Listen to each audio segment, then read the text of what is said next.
Bisa diceritain nggak Pak awal pertemuan dengan Tom? Oh, oke. Ceritain ya. Ayo silakan, mari. Jadi waktu itu 2005 ya Tom ya? Yep. 2005 saya pertama kali ketemu dengan Tom. Waktu itu Tom juga baru relatively beberapa tahun memulai sebuah, kalau bahasa sekarang, startup ya. Mulai usaha baru ya di bidang private equity fund. Betul, investasi. Bidang investasi. Kemudian saya baru pulang dari selesai belajar di Amerika Serikat. Kemudian kita ketemu, kita ngobrol dan sering berdiskusi. Lalu langsung klop tuh. Jadi dari mulai pertemuan pertama kita udah merasa gagasan kita serupa, idealisme kita sama, dan kita memiliki mungkin vocabulary yang sama. Bahasa vocabulary itu dalam artian urusan kamus gitu ya. Kamusnya kira-kira sama. Kamus kita sama gitu ya. Lalu ada kesamaan, dan sesudah itu intensif, kemudian sering ngobrol, satu hal yang nggak berubah dari Tom ini, selalu bawa tas isinya semua peralatan di situ. Lengkap. Dibangga sekarang itu. Ada dong, pasti. Ini dari mungkin. Saya pertemu pertama kali. Nah, lihat ini. Ini tas ini nih, kayak begini nih. Ini dari mulai ketemu pertama 2005 sampai sekarang. Ini nggak akan pernah berubah. Kemanapun ini semua barang ada di sini. Betul ya, Tom? Siap. Semuanya ada, laptop ada, obat-obatan ada, alat apapun ada. Gadget. Ini gadget. Dia mau jadi orang pribadi, mau jadi menteri, mau jadi bawa sendiri itu tasnya. Ya Tom ya. Yang jadi guyonan kabinet kan, tas Doraemon. Tas Doraemonnya si Pak Tom. Pokoknya kalau perlu apa-apa, ya kan, perlu obat apa, ya kan, perlu power bank, perlu kabel untuk ngecharge, Swiss Army knife. Ya, ada yang harus digunting, ya kan, harus ada yang digunting. Semuanya ada. Jadi ya, nggak tahu ya, itu udah kebiasaan lama. Saya suka cerita itu gara-gara almarhum ayah yang dokter. Ya, saya nggak tahu praktek dokter sekarang ya, tapi dulu kan. Kalau kita ingat, dokter itu selalu bawa tas dokter. Itu ada jarum suntik, ada stetoskop, ada balutan. Ya kan, jadi kalau tiba-tiba dia lagi naik pesawat terus ada orang kena serangan jantung, dia udah siap. Ya kan. Jadi ayah saya dulu seperti itu. Mungkin terinspirasi dari situ ya. Melihat. Jadi tahun saya 2005, jadi kalau sampai sekarang itu sudah 19 tahun. Betul ya teman? Betul. 19 tahun kita bareng, bahkan keluarga kita pun dekat. Jadi betul. Bukan cuman saya aja. Ferry sama Siska kita dekat, dan itulah our friendship selama ini. Dan teman, sahabat, juga kerja bersama. Sama-sama di kabinet ya. Sama-sama di kabinet, dan sama-sama kita ingin dorong perubahan Indonesia yang lebih baik ya. Gitu teman-teman. Nah, Pak Tom dulu penyiar radio atau pengisi suara ya? Suaranya kok bagus. Waduh, suruh nyanyi lagi. Teman-teman, seperti Pak Anies dan keluarga mengetahui, ya, sekalipun saya disuruh nyanyi untuk menyelamatkan nyawa dari diri saya sendiri, saya tetap nggak bisa nyanyi. Ya, jadi itu satu bakat yang benar-benar saya nggak punya. Ya, mohon belas kasihannya bukan ke saya, tapi kepada teman-teman yang lagi live sekarang. Jangan pernah disuruh mendengar saya nyanyi, karena itu akan trauma besar. Ya, Pak Tom, gimana sih biar semangat belajar? Kadang ada di fase jenuh. Oke, ini kita perlu respon nih. Ini lebih Anies daripada saya. Anies kan yang berkarir di pendidikan, mendidik. Tapi mungkin saya bisa tambahin nanti. Gimana menurut Anies? Gini, kalau belajar jenuh, take a break dulu. Jadi ya memang manusia itu ada jenuhnya. Kalau udah jenuh begitu, jangan dipaksakan. Istirahat dulu sebentar. Tergantung belajarnya bagaimana. Ini maksud saya gini. Apakah lagi nyiapin ujian untuk bulan depan, kemudian kita belajar terus-menerus, nah nanti breaknya bisa sehari. Kalau mau sesuatu yang sedang akan kita kerjakan untuk minggu depan, nanti breaknya mungkin keluar dulu, ketemu teman, ketemu saudara, ngobrol, bikin suasana baru. Habis itu belajar lagi. Jadi kalau sudah jenuh ya break dulu, habis itu belajar lagi. Tapi jangan ambil break terlalu lama, nanti mulainya lagi susah. Jadi breaknya itu secukupnya, habis itu mulai lagi, secukupnya lagi. Terus bagaimana menghindari supaya tidak jenuh?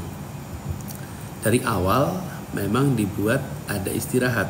Saya selalu bilang sama anak-anak kalau pada belajar, baca 2 jam, habis itu istirahat. Kalau di rumah ya, ke dapur, cari minum, cari snack, cari makan, jalan-jalan ke taman, mulai lagi. Nanti 2 jam lagi istirahat lagi. Jadi jangan belajar itu terus non-stop, akhirnya nanti lelah. Dan kalau ada break begitu, ya memang kita selalu membutuhkan ruang untuk jeda. Mata ini ketika kita belajar, baca misalnya, itu terakomodasi terus, fokus. Habis begitu break, dia akan lihat jauh, dia akan bikin suasana beda, sehingga mulai lagi lebih nyaman. Benar-benar banget tuh, setuju banget. Jadi belajar itu kan lebih kayak maraton, bukan bukan sprint ya. Jadi harus di segmentasi, ya kan, dengan jeda-jeda istirahat supaya menyegarkan kembali ya. Jangan terus-terusan. Ya. Pokoknya belajar itu pada akhirnya ya tidak ada rumus yang sama yang bisa dipakai semua orang. Nah itu diingat tuh. Jadi apa yang mungkin buat orang lain pas belum tentu buat kita pas. Kita harus cari ritme yang paling pas untuk kita sendiri. Ya. Pak Anies kacamata udah baru kah? Ya udah baru pas habis kejadian. Jadi begitu kejadian rusak. Jadi Tom, I don't know if you notice. I didn't notice the new glasses, but I saw the story. Yeah. Well, it was, I mean, new, but the same style. Iya, makanya. Sama. Ada yang tanya nih, besok bener ke Bantul, Mas Anies? Iya betul, besok rencana pagi di Bantul. Sebenarnya besok itu harusnya ada acara Desak Anies di Jogja. Nah, tapi tempatnya udah dapat izin, jadi barusan tadi dapat kabar. Rupanya izinnya dicabut. Jadi udah dapat surat izin dari pengelola, sound lagi dipasang, tapi tengah-tengah proses persiapan buat besok ditelepon izin dicabut. Jadi sekarang teman-teman di Jogja sedang mencari tempat baru. Jadi kita tetap semangat. Namanya juga Desak Anies kan terdesak juga nih begini. Nyari tempatnya aja didesak gitu kan. Apalagi nanti diskusinya. Ada satu kalimat teman-teman yang mungkin apa ya selama ini jadi pegangan saya juga. Kalimatnya begini. When the going gets tough, the tough gets going. Ketika perjalanan kita menghadapi tantangan, maka yang menantang akan siap untuk melewatinya. Gitu kira-kira itu cuman bebasnya ya. When the going gets tough, ketika perjalanan menjadi penuh tantangan, maka the tough tantang balik gets going. Maka yang tangguh, yang ulet akan jalan terus.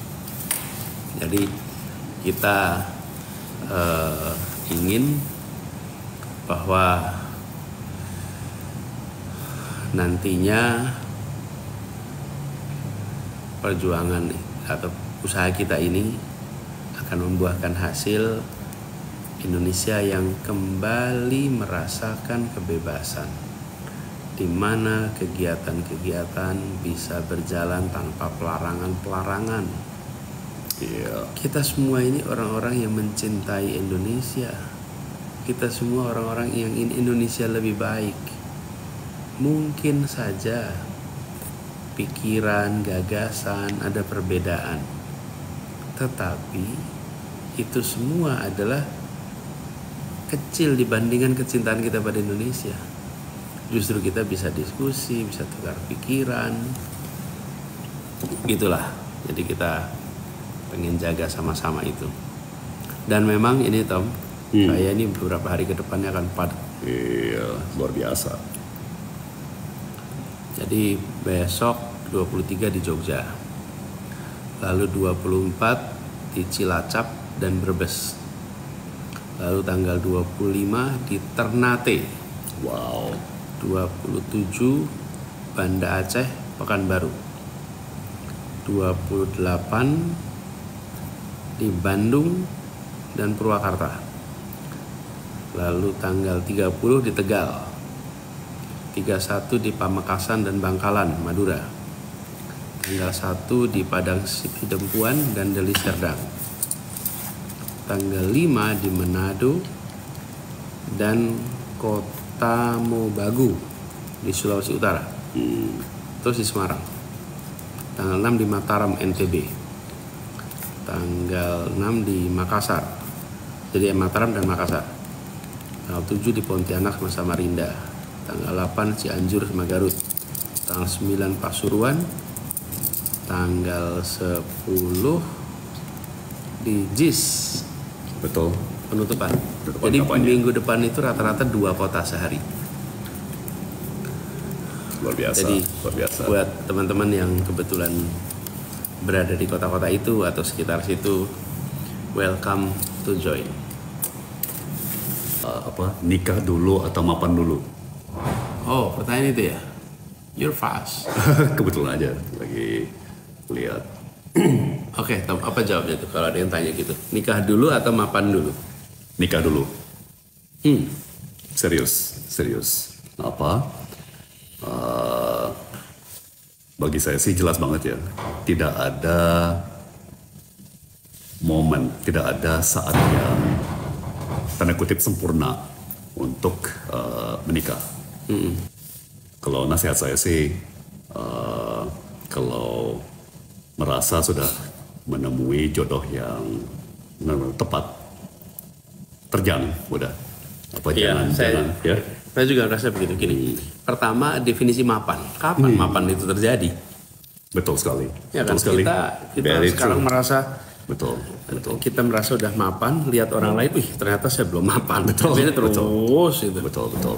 Jadi ketika sudah menemukan pasangan yang menurut kita pas, bismillah. Mulai hidup bersama dan bangun kemapanan itu bersama. Nah, itu betul Jadi banget. nanti tidak ada istilah suami perjuangan, istri perjuangan, sama suami sukses dan istri sukses. Karena masa perjuangan dan masa sukses dikerjain sama-sama. Betul, dan jauh lebih enteng. Pak Anies dan Pak Tom, bagaimana caranya bisa menjadi pintar, pandai, dan sukses? Di bawah Pak Aye Gucci aja. Gimana Tom, rumusnya Tom? Waduh, ya pertama yang tadi Anies bilang ya, tidak ada satu rumus untuk semua. Sejuta sukses, hemat saya ada sejuta rumus. Tapi sudah pasti kan prinsip dasarnya kerja keras, pasti work ethic, ya kan, gimana pun juga harus kerja keras. Kalau mau benar-benar sukses ya, kalau benar-benar serius mau sukses, tidak bisa lepas dari kerja keras. Kedua, kalau saya melihatnya tuh zaman sekarang nih ya, kan sekarang udah ada Google, ya, yang Anies pernah sindir pada suatu saat. Ya kan, ngapain kita terlalu hafal-hafal yang terlalu singkatan ataupun ya hal yang sangat teknis, karena sekarang kan ada Google. 30 tahun lalu nggak ada yang namanya Google, ya kan. Sekarang bahkan ada AI, ada ChatGPT dan sebagainya. Yang menjadi penting atau menjadi semakin penting itu soft skill. Ya kan, soft skill seperti kemampuan berkomunikasi, trust, ya kan, kemampuan untuk membuka diri, untuk percaya dengan orang dan dipercaya oleh orang. Nah, jadi kan kita suka ngomong ya, Pak Anies, bahwa trust is a two-way street. Ya kan? Jadi bagaimana membangun hubungan antar kolega, antar rekan kerja, antar teman yang saling trust ya. Bahkan semakin besar ambisi kita, semakin tinggi target yang kita mau capai, ya sering kali orang ilmu manajemen bilang nomor 1 dan 2 dan 3 adalah komunikasi. Ya kan, jadi kemampuan berkomunikasi itu luar biasa. Jadi ada satu, maaf dikit lagi saya kembalikan ke Pak Anies, tapi ada satu profesor di MIT kalau nggak salah ya. Jadi dia bilang sukses karir itu akan ditentukan oleh 3 faktor.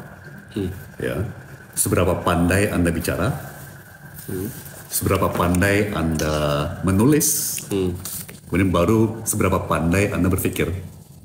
Ya, karena kegiatan manusia, apakah bisnis, apakah di luar bisnis ya, pemerintahan, ya yang menjadi medium interaksi kan bicara. Iya. Jadi orang hanya bisa pertama menilai dari kecanggihan berbicara, berkomunikasi. Ya, nggak ada gunanya punya ide yang cemerlang kalau tidak bisa dikomunikasikan dengan baik, ya, dan meyakinkan. Nah, itu interaksi kita banyak kan verbal. Kedua, interaksi melalui tertulis. Ya kan, nggak ada gunanya punya ide yang paling cemerlang kalau tidak bisa dikomunikasikan secara tertulis dengan baik gitu ya. Baru intelek dan kualitas pemikirannya, karena sekali lagi nggak ada gunanya kalau hanya di kepala, harus bisa dikomunikasikan. Nerusin aja yang saya bilang Tom tadi. Kan dia tanya sukses nih. Jadi seringkali sukses apa sih disebut sukses itu? Mungkin sukses itu salah satunya adalah berhasil meraih yang direncanakan. Nah itu sukses. Kalau tidak direncanakan berarti bukan sukses, kira-kira gitu. Jadi menang lotre itu bukan sukses tuh. Kalau kaya karena lotre bukan sukses. Tapi kalau merencanakan, lalu kemudian diusahakan, ada kerja keras dan tercapai, nah itu sukses. Nah kemudian nerusin yang sampaikan Tom tadi. Jadi bagi saya, kita, Tom, dan lain-lain, yang penting itu tadi yang sampaikan, membuat kita ini punya kesiapan. Apa sih kesiapan itu? Punya kompetensi, yang tadi disebutkan, punya skill, punya karakter. Jadi ada karakternya. Karakternya apa? Karakter kerja keras, kerja tuntas, ulet, tangguh. Itu karakter kinerja. Lalu karakter moral. Apa karakter moralnya? Jujur, berintegritas, rendah hati, menghormati orang, itu karakter moralnya. Punya kompetensi, punya skill, itu unsur kesiapan. Lalu ada satu lagi disebut kesempatan. Nah kesempatan itu di luar kendali kita. Sebagian kesempatan kita nggak bisa atur. Kalau kesempatan itu terbuka di depan kita, tapi kita tidak punya kesiapan, maka nggak jadi sebuah peluang yang bisa dimanfaatkan. Karena kita tidak punya kesiapan. Di sisi lain, kalau punya kesiapan nggak ketemu kesempatan, nah itu bisa bikin frustasi juga tuh. Tapi begitu kita punya kesiapan, begitu ada kesempatan terbuka. Terus tadi ada yang tanya di situ, saya lupa tadi namanya siapa. Karena kan Tom cerita soal trust. Terus dia tanya, how to build trust? Trust itu kalau boleh saya komentar, minimal unsurnya ada 3. Apa yang membuat seseorang itu dipercaya? Nomor 1, dia punya kompetensi. Kalau tidak punya kompetensi, nggak dipercaya. Misalnya nih, ada yang mau datang ke saya.